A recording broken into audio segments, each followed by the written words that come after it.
Assalamualaikum. Okey, untuk hari ini kita masih lagi untuk program mantap, okey, bagi paper matematik 2 yang kod SM025, sambungan daripada part 1. Okey, hari ini adalah untuk part 2. Kita akan sambung membincangkan soalan-soalan daripada paper 2. Okey, kita terus pada question 3. Given A and B are two events such that PA equal to 0.6 and PB equal to 0.4. Probability of event A or event B but not both is 0.5. Question A is show that A intersection B equal 0.25.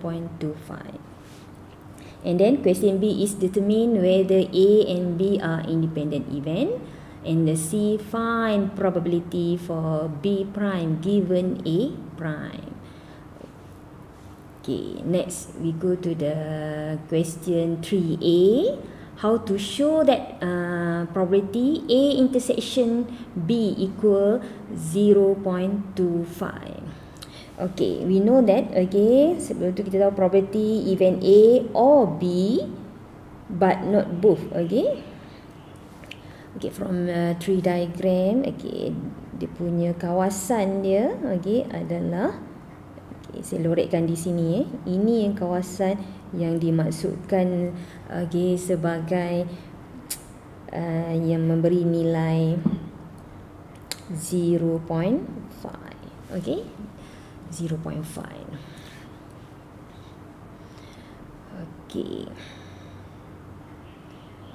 From kalau kita tengok pada diagram tersebut, kita dapat guna iaitu PA union B minus PA intersection B equal 0.5. Next, PA union B kita tukar kepada formula PA plus PB minus PA intersection B, and then minus PA intersection B equal to 0.5. Next, kita settlekan, kita ringkaskan, dan kat sini kita akan dapat, gantikan substitute value untuk PA dan PB kelas, dan kita akan dapat PA intersection B equal 0.25. Dan kita akan dapat show, kita dapat selesaikan untuk show bagi soalan A tersebut. Next, kita pergi kepada soalan B, iaitu determine whether A and B are independent event. First, kita kena tahu macam mana nak show ataupun nak buktikan dia adalah independent atau tidak. Kita ada dua sebenarnya, tapi saya kita guna cara intersection, iaitu PA intersection B. Kita tahu PA intersection B adalah 0.25. Kemudian kita kena cari PA dot PB.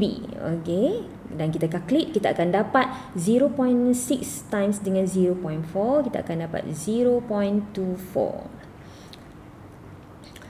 Dan since PA intersection B not equal with PA dot PB, therefore event A and event B are not independent.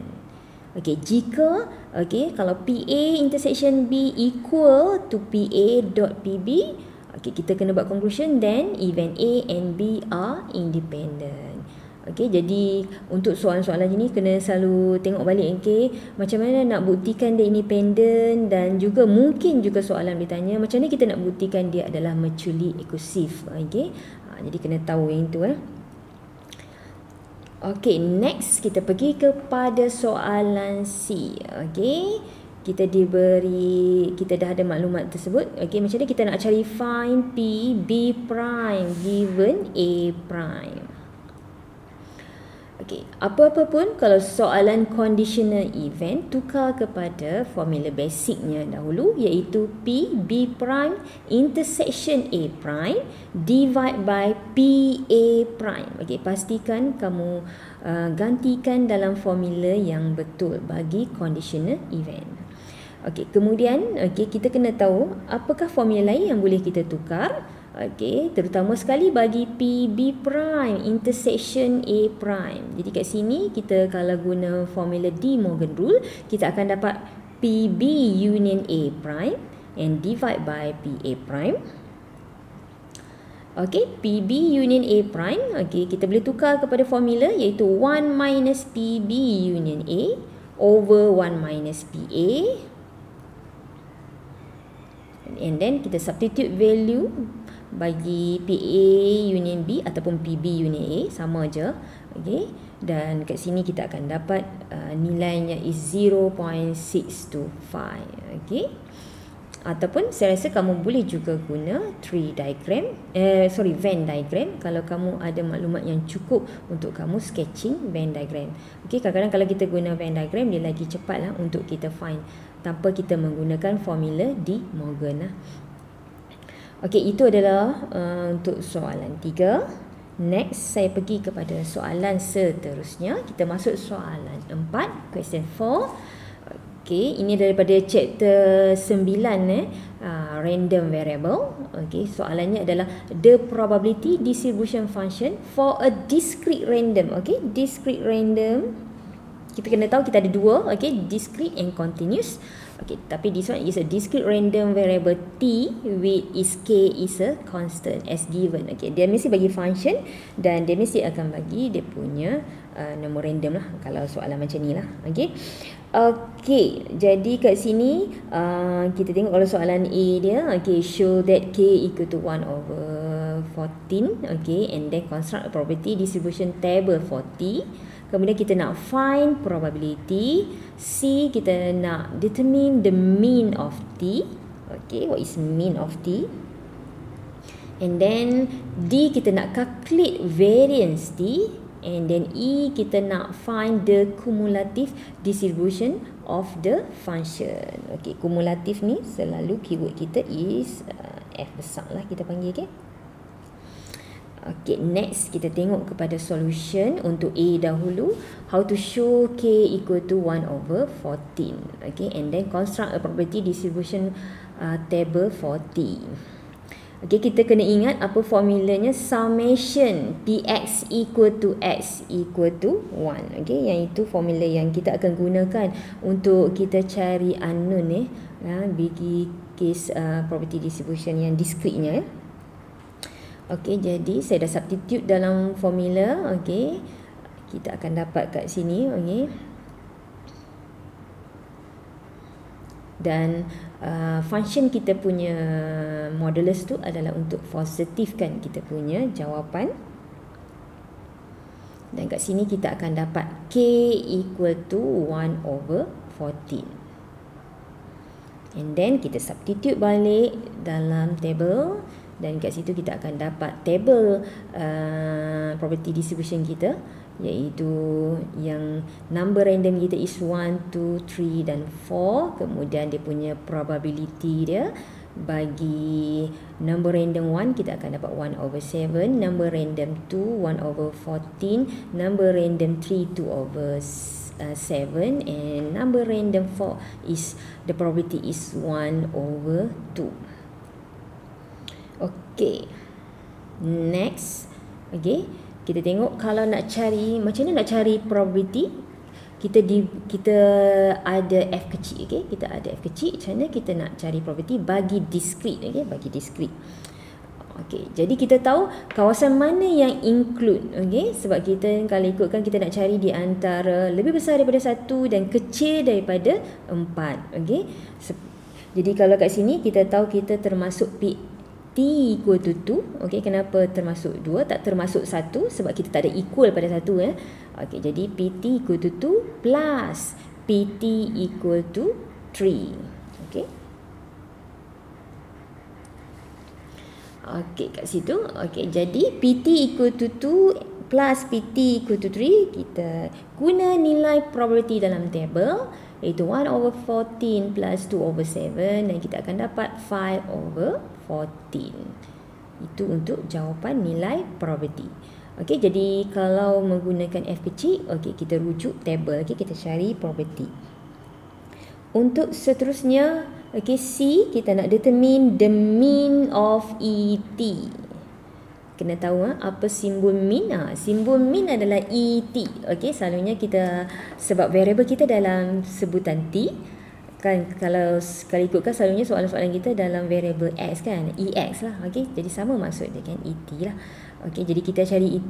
Apa formula basic yang kita kena tahu adalah apa? Summation X. Summation X darab dengan PX. Okay, jadi kalau untuk ET, summation T darab dengan PT lah. Okay, jadi ataupun senang, nama random darab dengan probability. Okay, dan hasil tambah. Okay, dia punya tu. Dan kat sini kita akan dapat 22/7. Itu adalah jawapan untuk mean of T. Okay, next seterusnya kita nak calculate variance. Okay, variance kita kena ingat formulanya adalah melibatkan ET square. ET square dengan ET yang di-squarekan. Okay, jadi kita cari dulu ET square. Okay, ET square bermaksud kita kena squarekan nombor random kita dan didarabkan dengan probability. Kat sini ET square kita akan dapat 11. Kemudian kita substitute dalam formula variance, iaitu ET square minus square for ET. Jadi kita akan calculate dan kita akan dapat nilainya is 1.122. Okay, kamu boleh bagi dalam fraction. Okay, lebih selamat dalam fraction berbanding decimal place lah. Okay.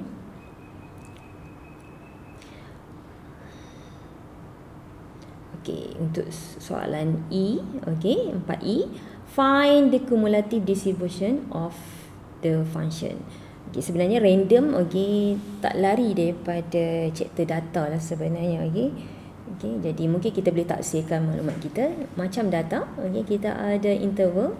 Okay, at less than 1, x kita greater than equal to 1, less than 2. Okay, dan kita punya, okay, kalau dari segi data, dia punya fx dia adalah frekuensi. Tapi untuk random, okay, dia punya frekuensi dia adalah dalam bentuk nilai probability. Jadi kita starting. Dan macam mana kita nak cari cumulative distribution? Okay, bermaksud konsep yang sama, kita tambah frekuensi semasa dengan kelas sebelum tu lah. Okay, konsepnya. Jadi kat sini kita tambah probability semasa dengan probability sebelumnya.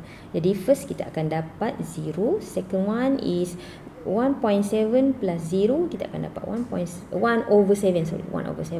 Next, okay, 1/14 plus dengan 1/7, kita akan dapat 3/14, and then 2/7 plus dengan 1/14 plus dengan 1/7, kita akan dapat 1/2, and then last one 1/2 plus 2/7 plus 1/14 plus 1/7, dan kita akan dapat 1.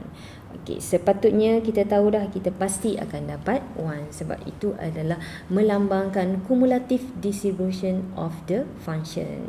Okay, kalau dari segi chapter 6 kita tahu dia punya tu adalah total frekuensi, tapi this one total juga. Okay, total bagi keseluruhan adalah 1 lah sebab dia melibatkan nilai probability.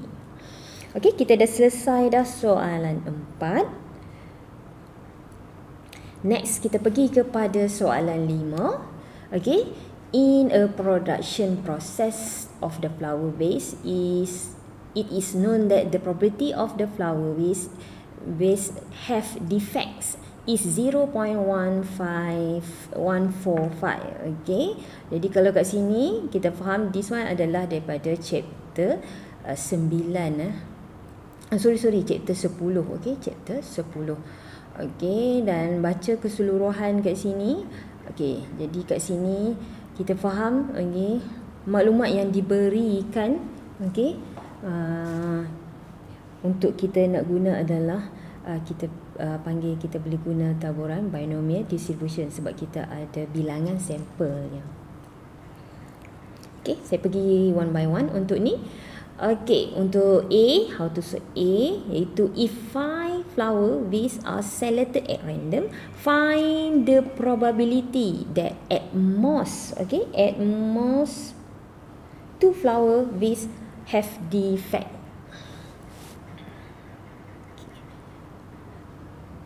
Jadi kalau ikutkan kita kena ada takrifan dulu. Okay, X kita is a number of bits that defect lah. Okay, jadi X kita approach to binomial, dia punya number sample is 5 and success dia adalah 0.145. Okay, jadi kalau kita nak find question bagi Px less than or equal to 2, okay, jadi kita tahu nilai 0.154 tak ada dalam table. Okay, jadi kita tiada pilihan, kita mungkin perlu menggunakan formula. Jadi kita apa maksud Px less than equal to 2 bermaksud starting daripada kosong sampailah 2. Jadi that's why kita tulis Px equal to 0 plus Px equal to 1 plus Px equal to 2. Okey, apabila kita jumpa Px equal to, maksud dia kita boleh guna formula. Okey, apakah formula bagi taburan binomial? Okey, yang itu diberikan dalam exam iaitu NCX. Okey, P the power of X times Q the power of N minus X. Okey. Dan kita substitute dalam formula bagi ketiga probability iaitu 0, 1 and 2. And then kita akan dapat answernya is 0.9757. Itulah probability untuk Px less than or equal to 2.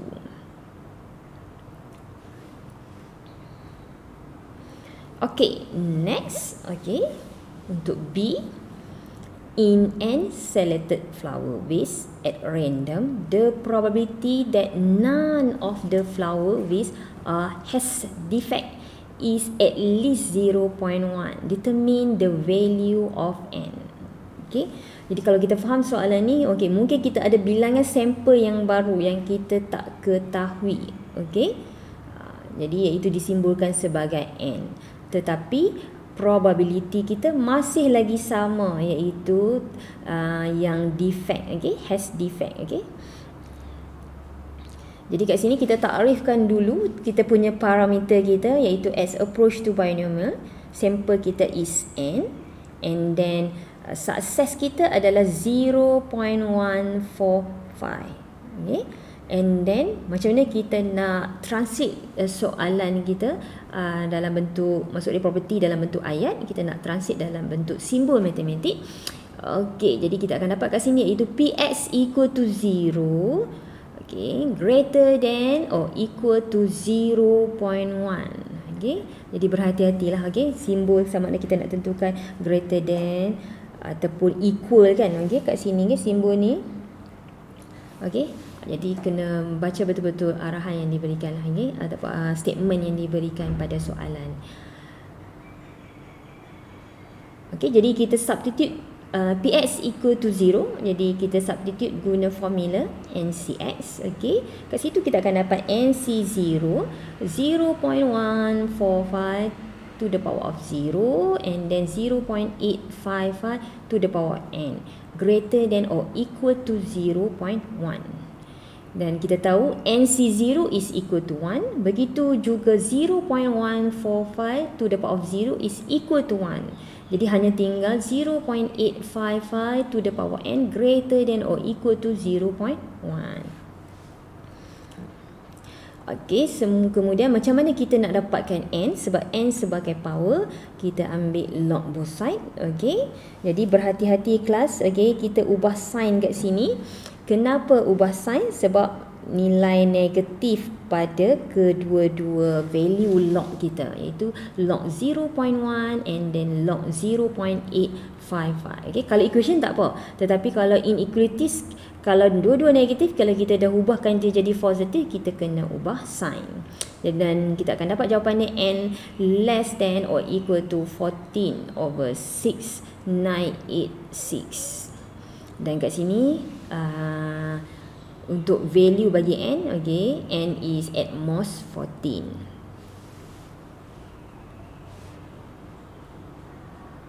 Okay, next kita pergi kepada question 5C. Okay, using a normal approximation, okay, normal approximation Find the probability that more than 10 flower vase have defect in a random sample of size 100. Okay. Selalunya kan saiz yang lebih daripada bilangan sampel yang lebih daripada 50, okey, kita terpaksa tukar taburan, okey, sebab kita hanya ada table pun boleh baca sampai 50 saja kan. Jadi inilah yang kes kita panggil approximation. Tapi untuk soalan ni memang telah dimentionkan bahawa kita kena guna normal approximation. Kalau dia tak mentionkan pada soalan, sepatutnya bila saiz binomial kita lebih besar daripada 50, okey, kita terpaksa tukar kepada normal approximation. Jadi bila kita tukar taburan ni, pastikan kita tahu kena tulis dulu parameter yang asal, iaitu S kita approach kepada binomial. Okey, punya N kita adalah 100, kemudian sukses kita adalah 0.145. Kemudian kita tukar, kita cari mean, iaitu apa formula mean, EX sama dengan NP. Apa formula variance, iaitu variance sama dengan NPQ. Okey, jadi kat situlah kita akan dapat X kita approach to normal dengan dia punya mean yang baru adalah 14/5. Kemudian dia punya variance kita adalah 12.3975. Okey, barulah kita next kita nak cari probability more than 10. Jadi PX greater than 10. Jadi kat sini nampak berlaku kita plus or minus 0.5. Okey, itu adalah apa? Sebenarnya itu adalah, kalau saya panggil CC lah. Okey, CC adalah continuity correction. Kita kena buat CC bagi case normal approximation. Jangan lupa yang itu. Selepas CC, okey, kita kena tukar kepada X. Okey, tukar kepada Z. Okey. Sebab kita punya normal distribution, kita baca table Z. Okey, bukan kita tak baca table X. Okey, kita baca table Z. Jadi tukar kepada Z, apa formulanya, iaitu X minus dengan mean over standard deviation. Bahagi dengan standard deviation, bukan bahagi variance, bahagi standard deviation. Dan kita akan dapat PZ kita greater than negative 1.14. Okey, bila dapat nilai PZ, okey, saya kena sketching graph. Okey, sketching graph untuk menentukan macam mana kita nak baca table tersebut. Okey, jadi berdasarkan graph kita nampak table kita bermula daripada negative 1.14, okey, dan ke kanan. Okey, jadi lukisan tersebut, okey, yang melebihi daripada 0.5. Jadi kita kena baca positifnya. Macam mana kita nak baca positif, iaitu 1 minus PZ greater than 1.14. Okay, and then kita guna table, kita akan dapat 1 minus 0.1271 dan jawapan kita adalah 0.8729. Okay, bagi jawapan PX greater than 10.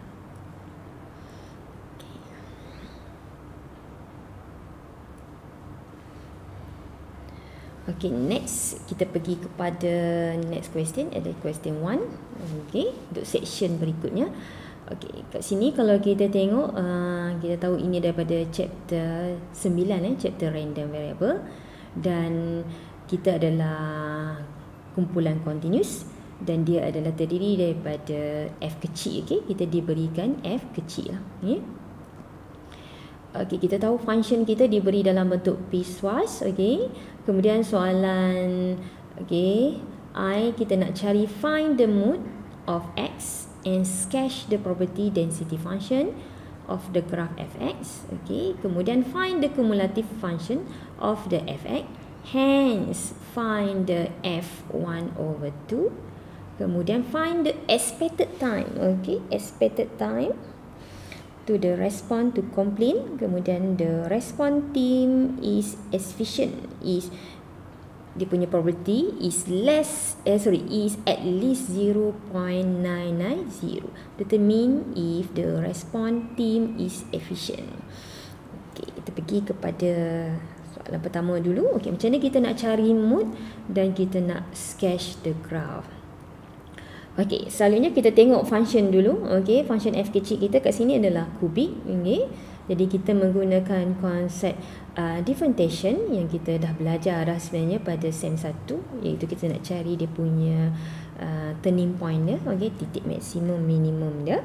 Jadi kita differentiate, kemudian kita equal to 0, okey, untuk dapatkan dia punya nilai critical number dia.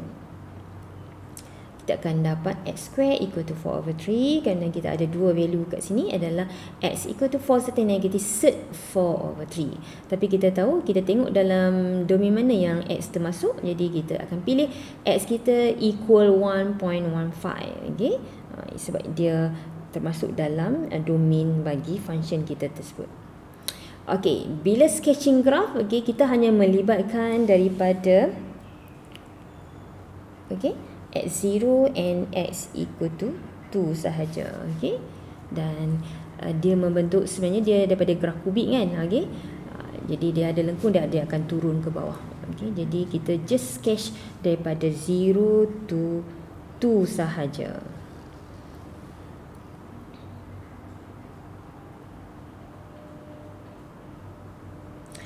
Okey, next. Okay, macam mana kita nak find the cumulative function of fx, hence find. Okay, maksudnya kita nak cari f besar. Okay, kita nak cari f besar, selalunya kita sediakan table. Okay, kita ada 3 kolom kat sini. Kita masukkan kolom pertama, functionnya adalah 0. Kolom kedua, functionnya adalah x over 4.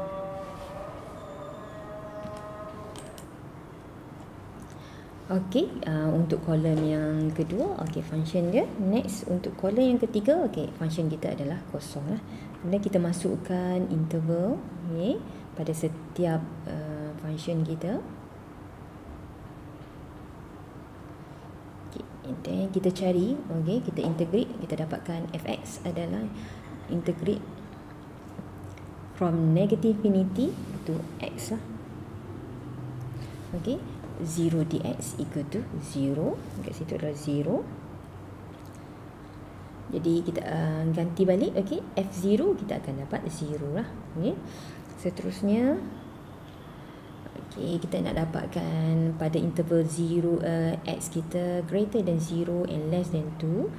Okey, kita ambil balik f0 plus kita integrate daripada 0 to x, okey.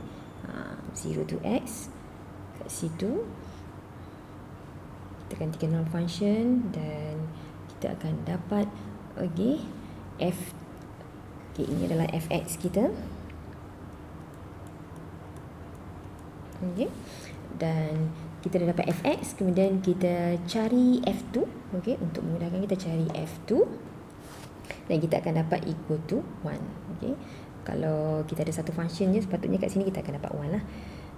Next, seterusnya kita start daripada fx kita adalah sama dengan f2 plus, okey, kat sini adalah tak nampak sikit, okey, 2 to x 0 dx. Okey, f2 kita tahu nilai sebelum ni adalah 1 plus dengan 0 dan kita akan dapat fx equal to 1. Okay. Jadi untuk mudahkan nak cari cumulative function ataupun nak cari f besar, okay, better kamu guna, okay, table yang macam ni. Okay, masih lagi kita tak selesai. Hence, okay, ada hence kat situ. Hence, kita nak find f1 over 2. Okay, ini adalah, okay, kumulatif function kita dalam bentuk piecewise function. Okey, kena tulis balik selepas kita selesai dah kira, kita tulis balik dia punya dalam bentuk piecewise function. Kemudian macam ni kita nak cari f1 over 2. Jadi kita tengok kat mana nilai 1 over 2. Jadi kat sini yang ada f1 over 2. Jadi apa maksud f1 over 2? Bermaksud kita substitutekan nilai 1 over 2 di dalam nilai x kita pada function yang kita rasa kat mana kedudukan f1 over 2 tersebut. Okey, jadi kita hanya ada satu pilihan saja pada interval 0 hingga 2 sahaja yang ada function kat situ kan. Jadi kat situlah kita gantikan adalah f1 over 2. Dan kat reaksi ni kita akan dapat nilai 31 over 256. for F1 over 2. Okey, jadi bagi soalan ni yang ada hence, okay, kita menggunakan F besar sahaja. Okey, kita tak boleh guna F kecil Okay. Okay, next soalan C, kita nak find the expected time to respond to complaint. Expected adalah merujuk kepada EX. Okay, apa formula EX untuk continuous? Iaitu integration from negative infinity to positive infinity X fx. So dia kita kena darabkan X dengan function kita. Okay, jadi letakkan X, lepas tu letaklah function fx kita dx. Sebelum kita nak integrate, make sure kamu simplify dulu. Okay, sebab kalau ikut bentuk macam tu tak boleh nak integrate lagi. Kita ringkaskan dulu, iaitu kita expand and then kita akan dapat x square minus x to the power 4 over 4. Barulah kita boleh start integration. Kita akan dapat kat sini x cube over 3 minus x to the power 5 over 20. Then substitute value, kita akan dapat 16 over 15. Itu adalah nilai expectation time ataupun EX. Kita punya matematik simbol tu adalah EX.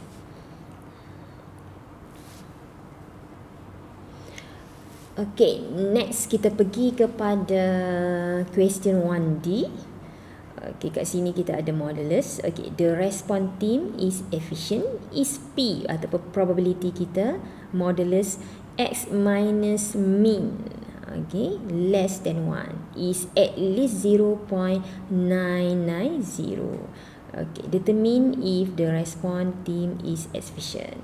Jadi kita kena cari dulu nilai probability yang diberikan dan barulah kita tentukan sama ada dia efficient atau tidak berdasarkan nilai probability yang kita akan dapat nanti. Okey, pertama sekali, okey, ini adalah konsep kita panggil modulus ataupun absolute value. Okey, pastikan kamu buka dia punya absolute value tu, okey, bagi betul dan gantikan nilai mu dulu. Okey, mu adalah sama maksudnya dengan mean, okey, ataupun EX. Okey, kita gantikan value tersebut.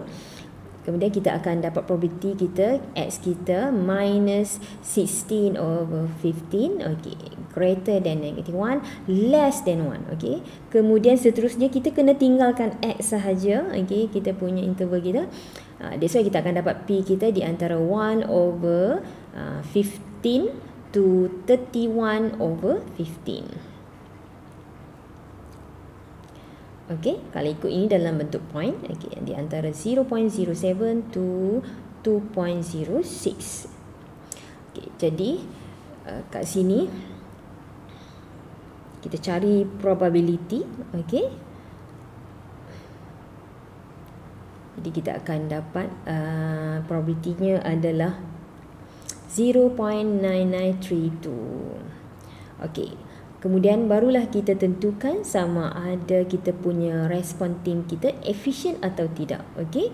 Oleh kerana 0.9932 greater than 0.990. Jadi kat situ kita boleh buat conclusion, okey, the respon team is efficient. Okey, the respon team is efficient lah. Sebab apa? Melebihi nilai probability yang diberikan untuk menentukan dia efisien atau tidak. Okey, itu adalah untuk soalan random variable kita bagi question 1D. Next kita pergi kepada question question saya yang terakhir ni, iaitu question 2. Okey, dia datang daripada chapter, this one chapter 10 iaitu special probability distribution function. Okey. Okay, it is known that the mean number of accident occur in a certain route is 1 in a month. Okay, soalan, okay, define the random variable and identify its distribution. Kemudian B, find the probability that there is no accident occurring in the next 1 month. Kemudian there is not more than 4 accident occurring in the next 5 months. Kemudian out of 7 months there are less than 2 accident free month. Okay, itu adalah soalan merujuk pada question 2. Jadi kat sini walaupun kita tak diberitahu distribution mana yang kita nak gunakan, tetapi daripada maklumat tu kita nampak, okay, kita perlu merujuk kepada Poisson distribution lah. Okay, sebab kita diberi nilai mean kat sini kan. Okay, mean dia adalah 1 in the month. Okay, jadi untuk menjawab, define the random variable and identify its distribution. Okay, jadi kat sini, okay, apa dia punya define kita? Jadi let X is a number of accidents occur in a certain route is 1 in a month.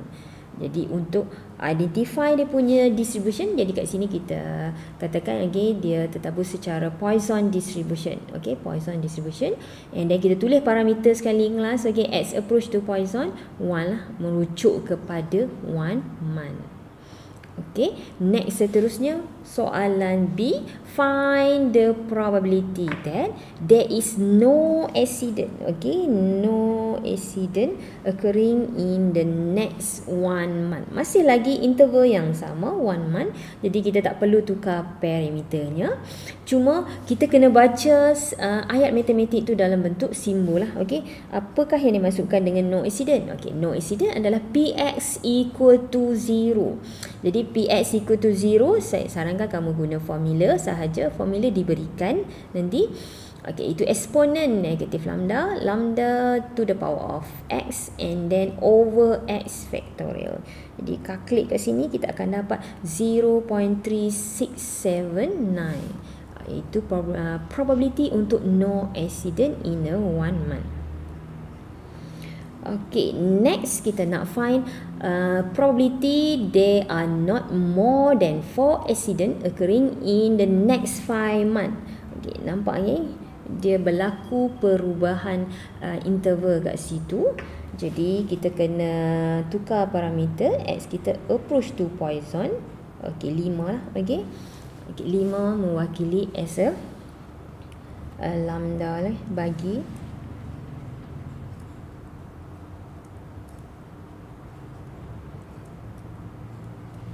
saya selalu tulis dia punya interval kat situ. Okay, okay, as approach to P05, okay, merujuk kepada 5 months. Okay, jadi soalan nak cari not more than 4. Okay, P at less than or equal to 4. Jadi macam mana kita nak baca table? Okay, kita kena lawan arah. Okay, kita kena arah ke kanan, iaitu greater than or equal. Jadi akan dapat 1 minus Px greater than or equal to 5. Okay, and then kita baca table. Di situ kita akan dapat 1 minus 0.5595.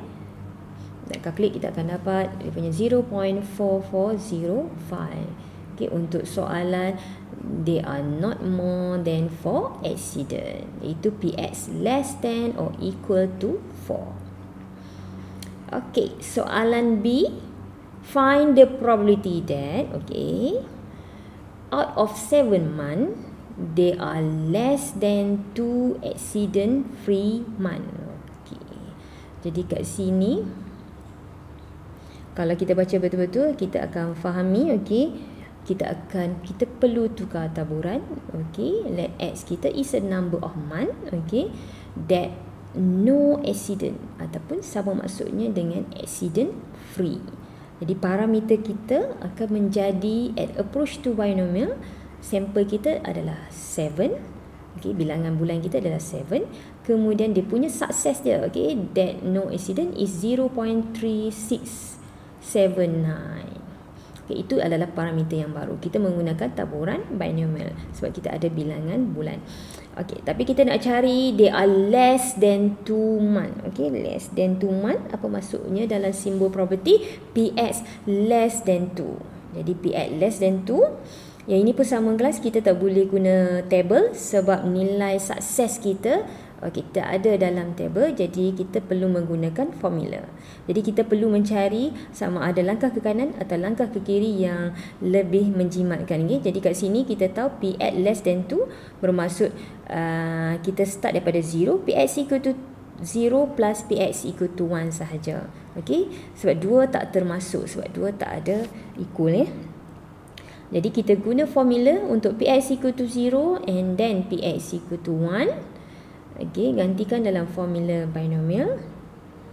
Dan jawapan kat sini kita akan dapat 0.2045. 4, 6. Okey, jadi saya rasa kita dah selesai menjawab untuk paper tu. Jadi diharap kamu dapat tandakan part-part mana yang mungkin dari segi solution kamu tu masih kurang. Ada yang jangan terlalu skip sangat lagi punya step, sebab kita dalam makin matematik ni kita detail juga. Jadi rasanya untuk harapan terakhir saya, saya nak wish good luck untuk kamu untuk PSPM 2 nanti, dan saya harap sangat semua dapat lakukan yang terbaik untuk PSPM kita nanti. Good luck semua.